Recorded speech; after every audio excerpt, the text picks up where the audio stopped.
नमस्कार, स्वागत है आपका हमारी खास पेशकश में। दोस्तों, मैं हूं विवेक मित्तल। आज बड़े दिनों बाद मार्केट में एक हरियाली लौटती हुई दिखाई दी, और हरियाली भी ऐसी जो कि सुबह शुरुआत हुई सुस्त, लेकिन उसके बाद धीरे धीरे मार्केट में एक लेवल आ गया। वो था 24,600 के आसपास का, और वहाँ पर फिर निफ्टी ने अपने को सस्टेन किया। सबसे इम्पॉर्टेंट चीज़ ये कि सस्टेन करना, क्योंकि हो क्या रहा है कि मार्केट थोड़ा ऊपर जाता है, कुछ घंटे रहता है, कुछ लोगों को थोड़ा आशान्वित करता है, उसके बाद फिर रिवर्स ले लेता है। अक्सर ये कहानी मार्केट की चलती रही है पिछले कई हफ्तों से, कई ट्रेडिंग सेशंस से, लेकिन आज ऐसा नहीं हुआ, तो यही एक राहत भरी बात है। सेंसेक्स में, निफ्टी में करीब पौना परसेंट की तेज़ी देखने के लिए मिली। बैंक निफ्टी में भी करीब आधा परसेंट से ज़्यादा की बढ़त थी, लेकिन आज का हीरो था निफ्टी आईटी, जहां पर कि करीब 1.5% से ज़्यादा की बढ़त देखने के लिए मिली। ऑटो सेक्टर में भी अच्छी स्ट्रेंथ थी। Mid cap small cap index में भी आज करीब 1.5 से 2% का उछाल देखने के लिए मिला। अगर हम निफ्टी गेनर्स की बात करें तो महिंद्रा एंड महिंद्रा यहाँ पर क्लियर कट विनर आता हुआ दिखाई दिया, जहाँ पर कि 3.5% की बढ़त देखने के लिए मिली। कारण था कि कंपनी के जो टोटल सेल्स आई है उसमें करीब 28% ट्रैक्टर सेल बढ़ी है। और अगर हम देखें तो ये एक इम्पॉर्टेंट इस समय पीरियड है महिंद्रा एंड महिंद्रा का, क्योंकि जो मॉनसून का समय चलता है उस समय पर ट्रैक्टर की बिक्री बढ़ जाना, ये कहीं ना कहीं इंडिकेट करता है कि गांवों से जो डिमांड आ रही है वो बहुत स्ट्रांग है, और ये आगे भी कंटिन्यू करेगी, क्योंकि मॉनसून का जो असर है यानी वो पॉजिटिव रहा है।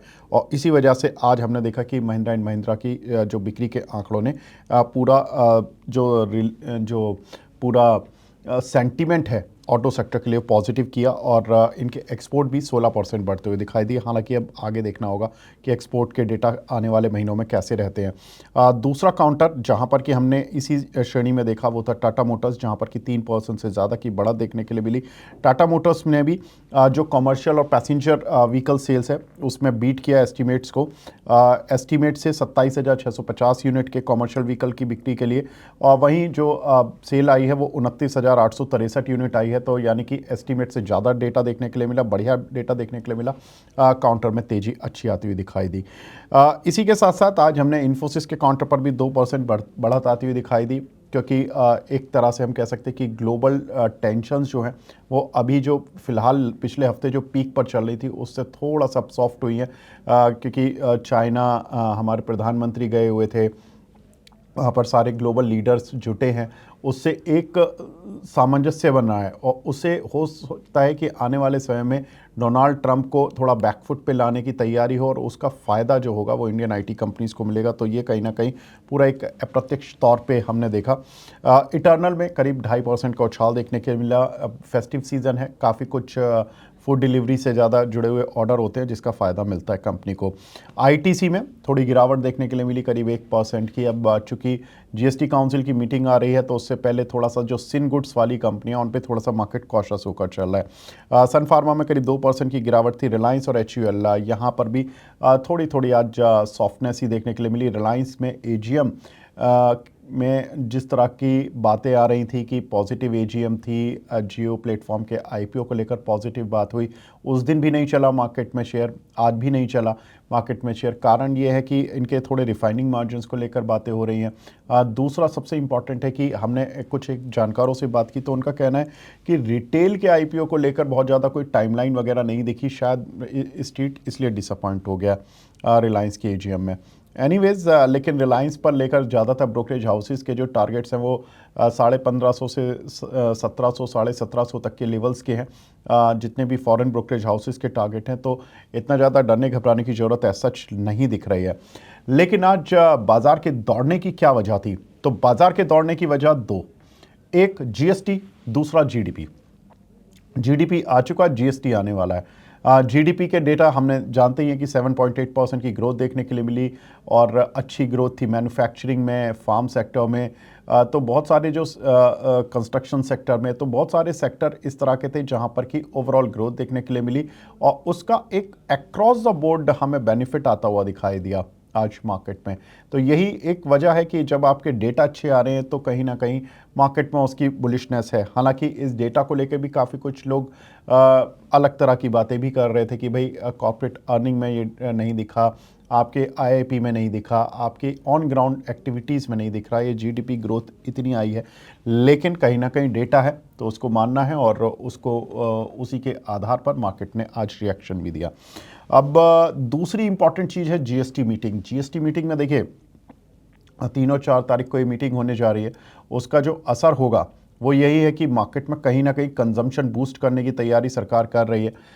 एक तो इनकम टैक्स के ज़रिए जो स्लैब घटाए, जो स्लैब की लिमिट बढ़ाई, 12 लाख तक कोई टैक्स नहीं है, वो इस साल से इम्प्लीमेंट हो रहा है, तो उसका एक बेनिफिट मिलेगा कंजम्पशन साइड पर।